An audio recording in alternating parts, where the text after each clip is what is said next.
इस एपिसोड की शुरुआत में हमें यूलियन माउंटेन के पीछे का सीन दिखाया जाता है, जहां पर एक ग्रुप अपनी केयर फ्री जिंदगी जी रहा होता है जब तक कि वहां पर प्रोटीन डीमन किंग नहीं आ जाता। उस प्रोटीन डीमन किंग के वहां पर आ जाने की वजह से वो जो केयर फ्री जिंदगी जी रहे होते हैं वो पूरी तरह से तबाह हो जाती है। और वो प्रोटीन डीमन किंग और कोई नहीं हमारा जोंग होता है, जो कि उन छोटे छोटे एनिमल्स को पकड़कर उन्हें अपने प्रोटीन के तौर पर खा रहा होता है। और इसी तरह से उस प्रोटीन डीमन किंग का नाम पूरे जंगल के एनिमल्स के बीच में फैल जाता है, जिसके वजह से वो एनिमल उनसे काफी ज्यादा डरने लगते हैं और वहां से भागने लगते हैं। वो इतना दूर भागते हैं कि हमारे जोंग को उनका शिकार करने के लिए उस पहाड़ के डीपर एरिया में जाना पड़ता था। और इसी तरह से जोंग एक दिन उस डीपर एरिया में आकर अपना शिकार ढूंढ रहा होता है, लेकिन तभी शिकार ढूंढते हुए उसे किसी के चिल्लाने की आवाज आ जाती है, जो कि मदद मांग रहा होता है। ये आवाज सुनते ही जोंग जल्दी से उस आवाज का पीछा करने लगता है। जब वो वहां पर पहुंचता है तो सामने की तरफ देखकर काफी ज्यादा हैरान हो जाता है, क्योंकि सामने की तरफ एक बहुत बड़ा सा सूअर एक आदमी का पीछा कर रहा होता है। जब जोंग उस आदमी को ठीक से देखता है तो वो काफी ज्यादा चौंक जाता है, क्योंकि और कोई नहीं फेंग होता है जिसने के हमारे जोंग के साथ बेट लगाई होती है। फिर हमें फेंग को दिखाया जाता है, जिसके के पीछे से वो सूअर आकर काफी जोरदार टक्कर मार देता है, जिसके वजह से फेंग उड़ते हुए काफी दूर जाकर गिर जाता है।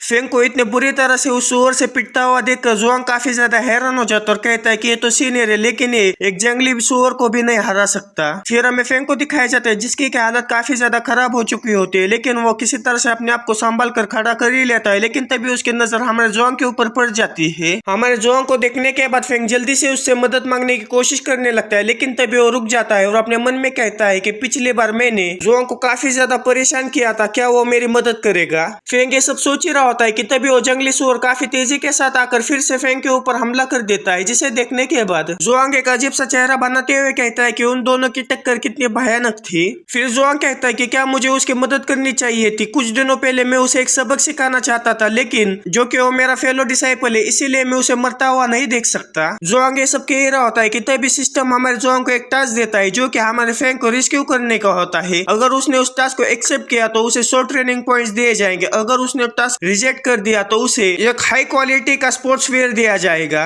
हाई ग्रेड के स्पोर्ट्स वेयर को देखने के बाद हमारे जोंग के मुंह से लात टपकने लगती है और वो कहता है कि मुझे माफ कर देना फेंग, लगता है कि आज की जो किस्मत है वो तुम्हारे खिलाफ है। फिर हमें फेंग को दिखाया जाता है, जिसकी कि उस सूअर ने काफी बुरी हालत कर दी होती है। तभी उसकी नजर हमारे जोंग के ऊपर पड़ जाती है, जो कि हंस रहा होता है, जिसे देखने के बाद फेंग कहता है कि वो तो हंस रहा है, ऐसा लगता है कि उसकी मेरी मदद करने की कोई भी इच्छा नहीं है। और आखिरकार मेरे जैसे आदमी की आखिर कौन मदद करना चाहेगा। मैं एक ऐसा पर्सन हूँ जो कि हवा के साथ बहता हूँ और जो स्ट्रॉन्ग है उसके सामने अपना सर झुकाता हूँ। मैंने यूलियन इमॉर्टल सेट को अपनी फैमिली को फिर से जिंदा करने के लिए ज्वाइन किया, लेकिन मीडियोकर एप्टीट्यूड होने की वजह से मुझे इतनी भी ज्यादा वैल्यू नहीं दी गई और ताकत की चाहत में मैंने अपने आप को लियो को समर्पित कर दिया। और यूलियन इमॉर्टल सेट में मेरा ज्वाइन होने का जो मकसद था मेरे फैमिली को फिर से खड़ा करने का, वो पूरी तरह से तबाह हो गया। और मुझे ऐसा लगता है कि मैंने जो कुछ भी किया है उसका मैं अब रिपे करने वाला हूँ। फिर हमें उस जंगली सूअर को दिखाया जाता है, जो कि काफी तेजी के साथ फेंग के ऊपर हमला करने के लिए उसकी तरफ बढ़ चुका होता है। उसे अपनी तरफ आता देख फेंग ये मान लेता है कि अब वो जिंदा नहीं रह सकता, इसीलिए वो अपनी आंखें बंद कर लेता है। लेकिन तभी उस सूअर के सामने हमारा जोंग आ जाता है, उस सूअर को वहीं पर रोक लेता है। ये देखने के बाद फेंग काफी ज्यादा हैरान हो जाता है। फिर जोंग एक काफी ज्यादा पावरफुल मुक्का लेते हुए उस सूअर के ऊपर हमला कर देता है और एक ही मुक्के में उस सूअर का काम वहीं पर तमाम हो जाता है। ये देखने के बाद जो फेंग है वो काफी ज्यादा हैरान हो जाता है और जोंग से कहता है कि जो डीमन बिस्ट है वो 4th लेवल का डीमन बिस्ट है, इसकी जो कल्टीवेशन है वो गोल्डन कोर लेवल की कल्टीवेशन जितनी है, आखिर तुमने इसे कितनी आसानी से मार दिया। ये सुनने के बाद जोंग कहता है कि अच्छा ऐसी बात है, लेकिन मुझे चिकन और डक से बिल्कुल भी अलग नहीं लगा। मेरा सिर्फ एक के मुक्का और वो मेरे हमले से नहीं बच पाया। फिर फेंग जोंग से कहता है कि कुछ दिनों पहले हमारा झगड़ा हुआ था, तो फिर तुमने मुझे क्यों बचाया। ये सुनने के बाद जोंग उससे कहता है कि तुम कुछ भी मत सोचो, मुझे तो सिर्फ भुना हुआ जंगली सूअर खाने का मन कर रहा था, इसलिए मैंने उसे मारा। फिर हमें कुछ समय बाद का सीन दिखाया जाता है, जहाँ पर जोंग आराम से बैठकर उस सूअर को पका रहा होता है और उसे खाते हुए फेंग से कहता है कि क्या तुम वाकई में इसमें से कुछ नहीं चाहते। ये सुनने के बाद फेंग जोंग से कहता है कि नहीं, वो 4th लेवल का डिमोनिक बीस्ट था, अगर मैंने उसे खा लिया और मैं उसके केवाई को सप्रेस करने में नाकामयाब रहा तो वो मेरे अंदर ही फट जाएगा और मेरी मौत हो जाएगी। ये सुनने के बाद जोंग अपने मन में कहता है कि क्या ये पागल हो चुका है, ये तो सिर्फ एक रेगुलर बारबेक्यूड मीट है। और साथ ही में फेंग भी हमारे जोंग के बारे बारे में यही से सोच रहा होता है कि आखिर वो क्या कर रहा है, वो पागल हो चुका है क्या। चाहे उसकी बॉडी कितनी भी ज्यादा पावरफुल हो, लेकिन फिर भी वो 4th लेवल के डेमोनिक बीस्ट को ऐसे नहीं खा सकता। फिर जोंग फेंग से कहता है कि वैसे तुम पर उस जंगली सुअर ने हमला कैसे किया। ये सुनने के बाद फेंग जोंग से कहता है कि सबसे पहली बात, वो कोई मामूली जंगली सुअर नहीं था, वो एक 4th लेवल का डेमोनिक बीस्ट था। और दूसरी बात, तुम्हें ये पता है कि मैं एक डिवाइनर हूँ, यानी कि मैं किसी को भी उसका भविष्य बता सकता हूँ। जब हम कल्टीवेट कर रहे होते तब जो लोग हमसे नफरत करते हैं वो हमें आकर डिस्टर्ब करते हैं, इसीलिए मैं कल्टीवेट करने के लिए अच्छी सी और शांत जगह ढूंढ रहा था और मुझे ये जगह मिली। हम जिस माउंटेन पर है वो माउंटेन हमारे यूलियन इमोर्टल सेट के बिल्कुल पीछे है, जिसकी की बॉर्डर डेमन माउंटेन रेंज के साथ जुड़ी हुई है। जो कि इस माउंटेन की बॉर्डर डेमन माउंटेन रेंज के साथ जुड़ी हुई है, इसीलिए यहाँ पर काफी कम लोग आते हैं। लेकिन फर्क इतना सा है कि जो डेमन बिस्ट है वो कभी कभार माउंटेन रेंज से बाहर निकलते हैं, लेकिन उसमें भी कभी भी ये मेंशन नहीं किया है कि 4th लेवल और डेमन बिस्ट उस माउंटेन रेंज से बाहर निकला है। क्या ऐसा हो सकता है कि वो इसी जंगल के डीप एरिया में रहता होगा? क्या ऐसा हो सकता है कि इस माउंटेन के गहराई में कोई अननोटिस्ड घटना घटी हो? लेकिन वो सब छोड़ो, तुमने जो मेरी मदद की उसके लिए मैं कैसे रिपे करूँ? क्या मैं तुम्हारा फ्यूचर पढ़ूं? अगर मैंने तुम्हारा फ्यूचर पढ़ा तो तुम्हारा जो लक है उसे बढ़ाने में और तुम्हारा जो मिसफॉर्चून है उसे दूर करने में मदद करूंगा। ये सुनने के बाद जोंग अपने मन में कहता है कि अभी का जो मेरा स्टेटस है वांटेड क्रिमिनल का, अगर मैंने उससे फ्यूचर जान लिया तो ये मेरे काफी ज्यादा मदद करेगा। इतना सोचने के बाद जोंग उसे कहता है कि तो फिर ठीक है, तुम मेरा फ्यूचर पढ़ सकते हो। ये सुनने के बाद फेंग अपने पास से एक डिवाइस बाहर निकाल लेता है जो कि किसी का भी फ्यूचर देखने में मदद कर सकती है। वो डिवाइस एक्टिवेट हो जाने के बाद हमारे फेंग के सामने काफी ज्यादा सीढ़ियां आएंगी, जिस सीढ़ियों पर और चढ़ते हुए सामने वाले आदमी को वो फ्यूचर देख सकता है। जितना फेंग ऊपर चढ़ता जाएगा उतना ही ज्यादा वो फ्यूचर देखता जाएगा। इतना कहने के बाद फेंग उस लेडर को एक्टिवेट कर लेता है। उस लेडर को एक्टिवेट करने के बाद फेंग जोंग के फ्यूचर के सीढ़ियों पर चढ़ने के लिए तैयार हो जाता है, लेकिन वो सामने देखकर काफी ज्यादा हैरान हो जाता है क्योंकि सामने की ओर सीढ़ियां नहीं होती बल्कि एक बंद दरवाजा होता है। उस दरवाजे को देखने के बाद फेंग कहता है कि लगता है कि किसी ने इसके सीक्रेट छुपाने के लिए काफी पावरफुल मैजिक स्पेल का इस्तेमाल किया है। अगर किसी ने यहाँ पर मैजिक स्पेल लगाया है तो मुझे स्पेस के अंदर एंटर नहीं करना चाहिए, लेकिन अभी के लिए मैं स्पेस के अंदर एंटर तो हो चुका हूँ, लेकिन मुझे जो किस्मत की सीढ़ियां है वो नहीं दिख रही। क्या ऐसा हो सकता है कि जो सीढ़ी है इस दरवाजे के पीछे और मुझे फ्यूचर की झलक देखने के लिए इस दरवाजे को खोलने की जरूरत है? इतना कहने के बाद फेंग उस दरवाजे को खोलने के लिए उसकी तरफ बढ़ने लगता है। जैसे ही फेंग उस दरवाजे को छूता है वैसे हमारे फेंग को काफी ज्यादा पावरफुल थंडर का झटका लगता है, जिसके वजह से फेंग उड़ते हुए काफी दूर चला जाता है। लेकिन फेंग अपने आप को संभाल लेता है और अपने मन में कहता है कि मैं फेल हो गया। क्या मेरी जो स्किल्स है वो काफी ज्यादा कम है या फिर इसका जो फ्यूचर है उसे कोई भी पढ़ नहीं सकता। फिर हमें जोंग को दिखाया जाता है जो कि फेंग के पास आकर उसे कहता है कि क्या तुम ठीक हो? इस सब जाने दो, इसे भूल जाओ, मैंने तो सिर्फ तुम्हारा एक छोटी सी मदद ही की थी।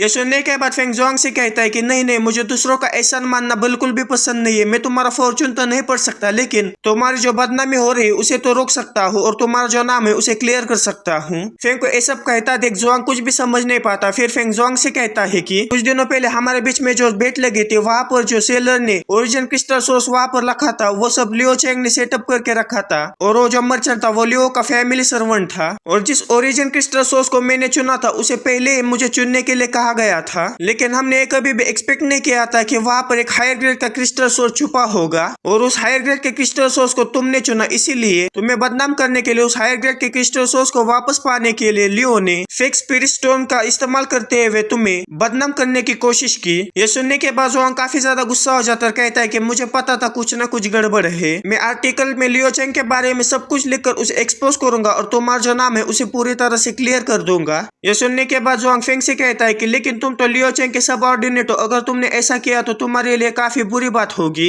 ये सुनने के बाद फेंग जोंग से कहता है कि इस लाइफ और डेथ के एक्सपीरियंस के बाद ऐसा लगता है कि जैसे मैंने अतीत में कुछ खोया हुआ फिर से प्राप्त कर लिया है, लेकिन तुम चिंता मत करो, मैं ठीक रहूंगा। फिर हमें रात के वक्त का सीन दिखाया जाता है जहाँ पर जोंग उसी आर्टिकल को पढ़ रहा होता है जहाँ पर फेंग ने वो सब कुछ कबूल किया होता है जो कि लियो ने हमारे जोंग के साथ किया होता है। उन आर्टिकल को पढ़ने के बाद और साथ ही में उन डिसाइपल्स को पढ़ने के बाद हमारा जोंग हमारे फेंग की काफी ज्यादा चिंता करने लगता है, क्योंकि जितने भी वहाँ पर डिसाइपल्स होते हो हमारे फेंग की काफी ज्यादा बुराइयां करने लगते हैं। इसीलिए हमारा जोंग फेंग को मैसेज करते हुए उसे कहता है कि क्या तुम ठीक हो। जैसे ही जोंग वो मैसेज हमारे फेंग को भेजता है वैसे फेंग उस तरफ से रिप्लाई करते हुए जोंग से कहता है कि क्या तुम मुझसे मिलने के लिए साउथ पवेलियन के पास आ सकते हो। उस मैसेज को पढ़ने के बाद हमारा जोंग भी अगले दिन साउथ पवेलियन के पास हमारे फेंग से मिलने के लिए वहाँ पर पहुंच जाता है। तभी जोंग इधर उधर देखते हुए कहता है कि आखिर फेंग यहाँ पर क्यों नहीं आया, लेकिन तभी कोई हमारे जोंग को आवाज लगाते हुए उसे कहता है कि फाइनली तुम यहाँ पर पहुंच ही गए। और जब हमारा जोंग उस आवाज की तरफ मुड़कर देखता है तो काफी ज्यादा हैरान हो जाता है, क्योंकि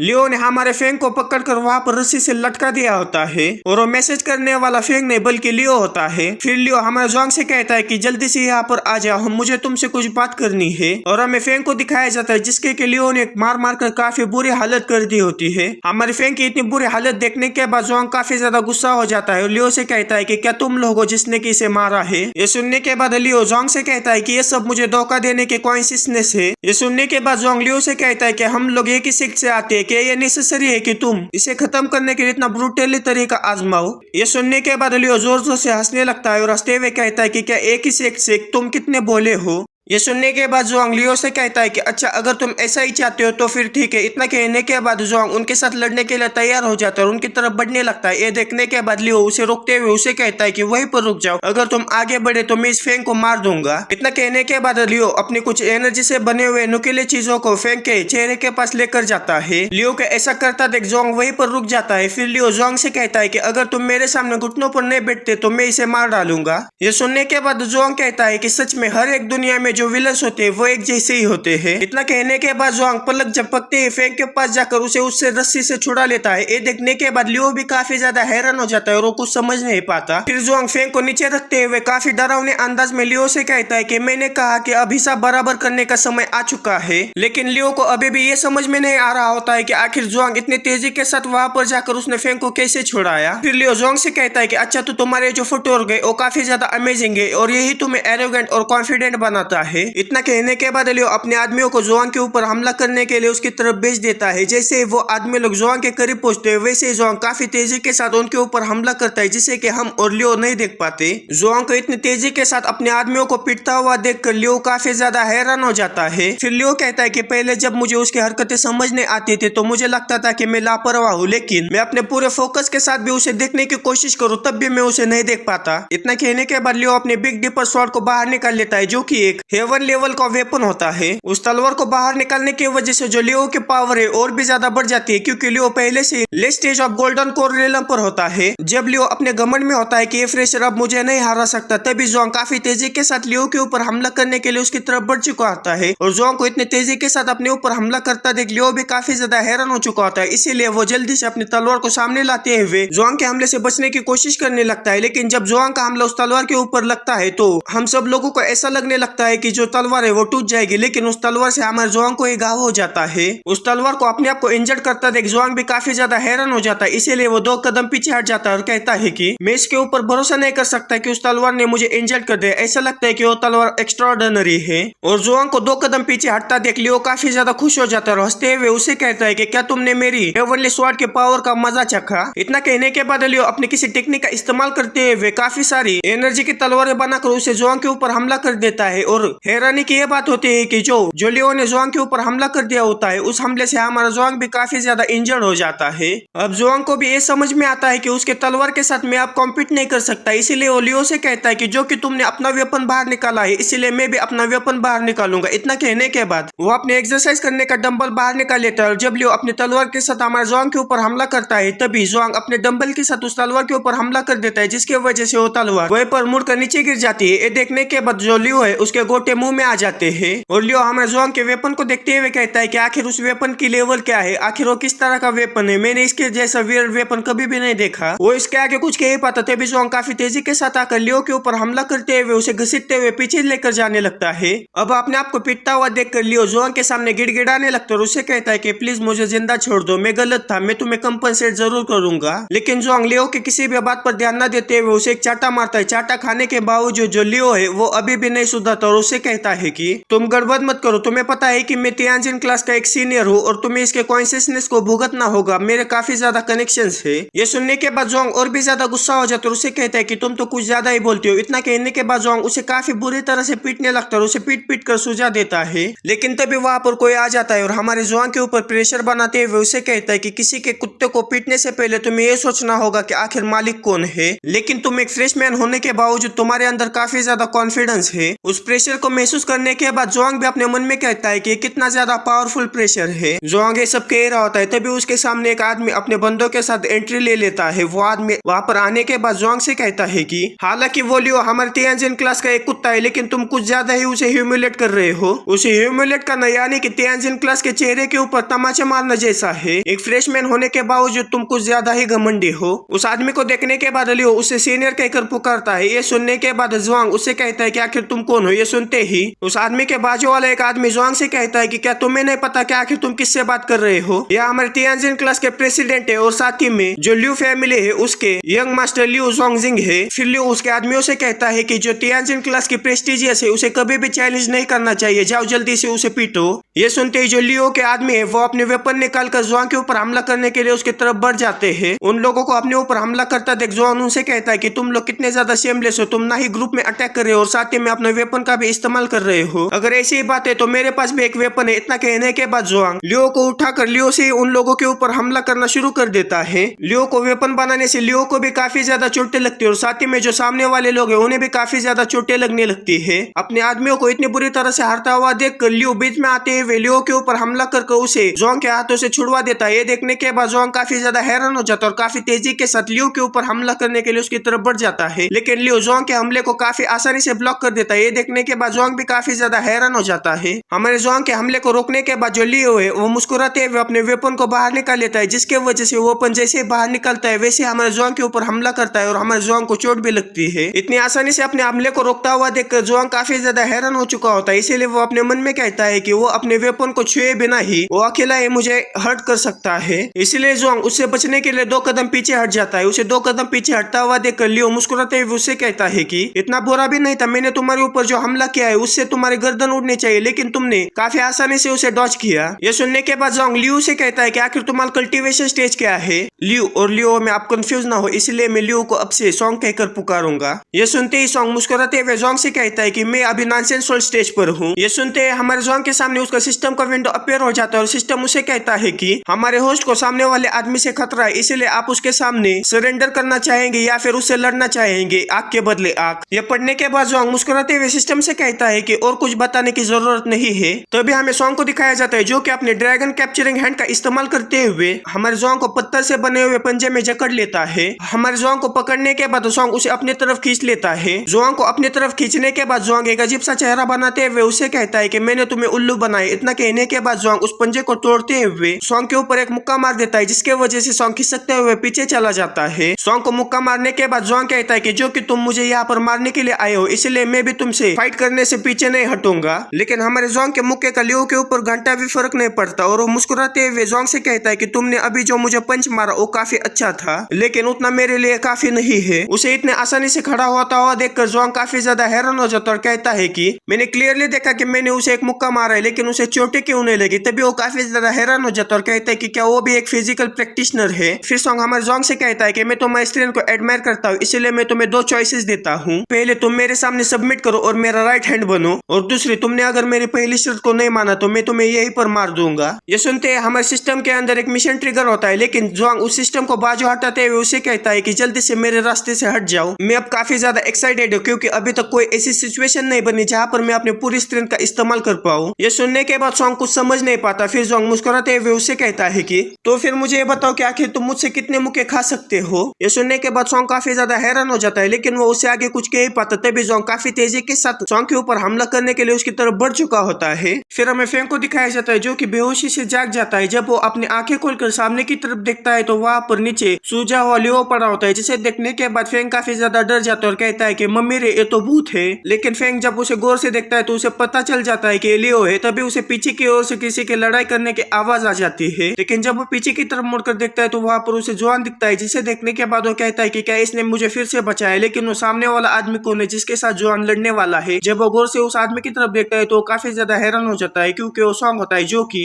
तियानजिन क्लास का प्रेसिडेंट होता है। उसे देखने के बाद फेंग को जोंग की काफी ज्यादा फिक्र होने लगती है, इसीलिए वो जोंग को रोकने वाला होता है, लेकिन तब तक काफी ज्यादा देर हो चुकी होती है, क्योंकि जोंग के ऊपर हमला करने के लिए उसकी तरफ बढ़ चुका होता है। और जोंग मुस्कुराते हुए तभी जोंग से कहता है कि तुम मेरी पूरी ताकत के साथ कितने मुक्के खा सकते हो, चलो मुझे अब दिखाओ। इतना कहने के बाद फिंग काफी तेजी के साथ और लगातार जोंग के ऊपर मुक्के मारना शुरू कर देता है। जोंग को इतने तेजी के साथ और इतने पावरफुल पंचेस मारता हुआ देखकर फिंग काफी ज्यादा हैरान हो जाता है और कहता है कि जोंग जो कि अपने नॉनसेंसुअल स्टेज पर पहुंच चुका है, उसकी स्ट्रेंथ एक एल्डर के कंपेरेबल है, लेकिन फिर भी जोंग शिशान उसे सप्रेस कर रहा है। आखिर जोंग शिशान की पावर कितनी है? फिर हमें जोंग को दिखाया जाता है जो कि जोंग के इतने सारे मुक्के खाने की वजह से काफी जोरदार चीख मारता है। उसके चीख मारने की वजह से उसके गले में जो लॉकेट होता है वो टूट जाता है, जिसे देखने के बाद वो काफी ज्यादा हैरान हो जाता है। कहता है कि मेरे हेवन रैंक के प्रोटेक्टिव ट्रेजर को भी इसने तोड़ दिया। फिर हमें जोंग को दिखाया जाता है जो कि एक काफी ज्यादा पावरफुल मुक्का जोंग के पेट में मारता है, जिसके वजह से जोंग खिसकते हुए पीछे चला जाता है और खून की उल्टियां करने लगता है। लेकिन जोंग वहीं पर ही नहीं रुकता, वो फिर से जोंग के ऊपर हमला करने के लिए उसकी तरफ बढ़ जाता है। लेकिन तभी उसके पीछे एक फॉर्मेशन एक्टिवेट हो जाता है और उसके अंदर से जंजीरें निकलते हुए हमारे जोंग के हाथ को पकड़ लेती है। वैसे ही दूसरी ओर से भी एक फॉर्मेशन एक्टिवेट हो जाता है और उसके अंदर से जंजीरें निकलते हुए जोंग के दूसरे हाथ को भी पकड़ लेते हैं। तभी वहां पर एक पोर्टल में से पतला वाले एल्डर बाहर निकलते हुए जोंग से कहता है कि वहीं पर रुक जाओ, आखिर तुम प्राइवेटली ड्यूअल मैच क्यों कर रहे हो? तुम तो इस सेट के जो रूल्स है उन्हें तोड़ रहे हो। ये सुनने के बाद जोंग पतले वाले एल्डर से कहते हैं कि ये सब उन्होंने स्टार्ट किया था। ये सुनने के बाद पतला वाले एल्डर हमारे जोंग के ऊपर काफी ज्यादा गुस्सा हो जाता है और उसे कहता है कि तुम कितने ज्यादा बेशरम हो, तुम्हें पता है कि आखिर ये जोंग कौन है? जो ल्यू फैमिली है वो रॉयल फैमिली की काफी ज्यादा इंपॉर्टेंट पावर है। ल्यू फैमिली रॉयल फैमिली के लिए अपनी जान भी दे सकती है। वो कोई मामूली इंसान नहीं जिसे यूलियन इमोर्टल ऑफेंड कर पाए। एल्डर को अपनी तरफ से बोलता हुआ देखकर जोंग काफी ज्यादा खुश हो जाता है और हंसते हुए जोंग से कहता है कि जोंग, अगर तुम मुझे ठेस पहुंचाओगे तो जो चीजें है वो तुम्हारे लिए अच्छी नहीं होगी। रॉयल फैमिली का नाम सुनते हमारा जोंग काफी ज्यादा गुस्सा हो जाता है, क्योंकि रॉयल फैमिली ने ही हमारे जोंग की जो फैमिली उसे पूरी तरह से तबाह कर दिया होता है, जिसकी वजह से जोंग रॉयल फैमिली के ऊपर काफी ज्यादा गुस्सा होता है और जोंग अपनी पूरी पावर लगाते हुए अपने आप को उस जंजीरों से आजाद कर लेता है, जिसे देखने के बाद वो एल्डर भी काफी ज्यादा हैरान हो जाता है। और जोंग बिना कोई वक्त जाया करते हुए काफी तेजी के साथ आकर जोंग के चेहरे के ऊपर इतना ज्यादा पावरफुल मुक्का मारता है कि जोंग घसीटते हुए पीछे जाकर एक पहाड़ी से टकरा जाता है। ये देखने के बाद वो पतला वाला एल्डर काफी ज्यादा गुस्सा हो जाता है, चिल्लाते हुए जोंग से कहता है कि तुम कितने ज्यादा बेशर्म हो, मैंने अभी तुम्हें क्या समझाया था। और बस इसी के साथ ये वीडियो यहीं पर खत्म हो जाता है। वीडियो कैसा लगा मुझे कमेंट में जरूर बताना। मिलते हैं अगले किसी वीडियो में। Okay bye.